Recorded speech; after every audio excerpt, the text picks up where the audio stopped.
News now on RT. An oil rig has capsized into the freezing waters off Russia's Far East. 4 people are dead, over 40 missing. Our correspondent Tom Barton's following developments for us.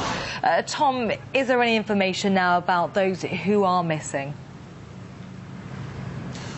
Well, Alice, at the moment, conditions in the rescue site, 200 kilometres off Russia's Far East coast, are very difficult indeed. It's night time there, and there is a huge storm whipping around the one ship which on its own at the moment is searching in the darkness and the 6-metre high waves to try and find the 49 people that are as yet unaccounted for.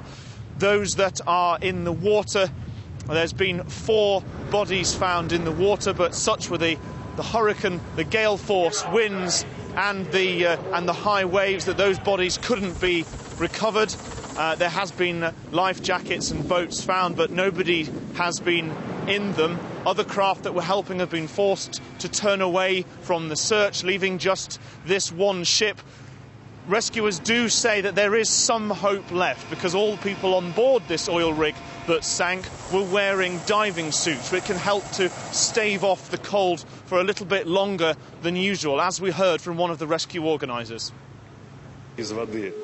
All those rescued were wearing diving suits. Every single one of the rig's crew was wearing a diving suit. They should have kept them afloat in these icy waters.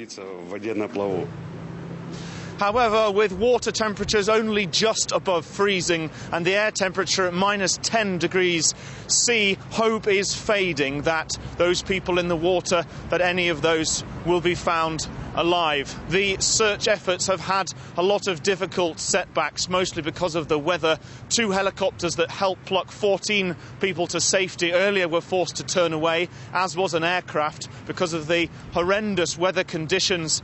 And a tugboat that was also helping ran into difficulties itself. It started to take on water being battered by those waves. It's now limping back to port.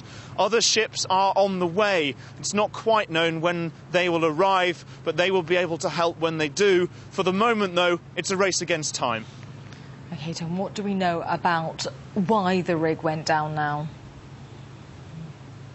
The rig was being towed back to port when the storm brewed up around it, and the pumps in the rig that usually just chuck out the bit of water that sloshes into the rig, totally normal procedure, those pumps were totally overwhelmed by the amount of water that was coming in. The rig sank in just 20 minutes, and that meant that all the people on board had no real time to organise a proper evacuation.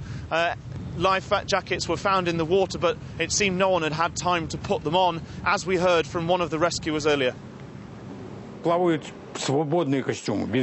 are safety suits floating around the area, but there are no people in them. It means the crew wasn't able to get down to the lifeboats. The boats were washed away with the flow of the water.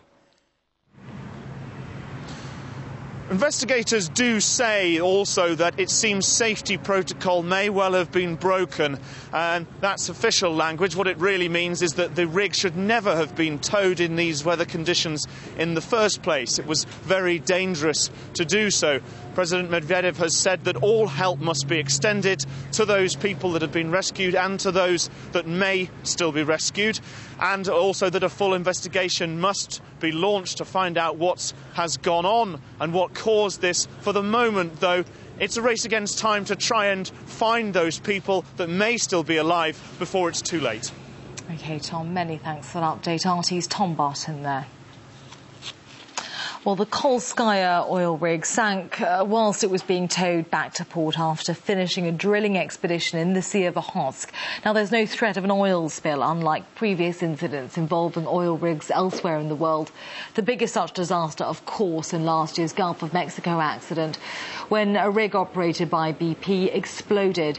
It took months to cap it, but not before around 5 million gallons of oil leaked into the ocean.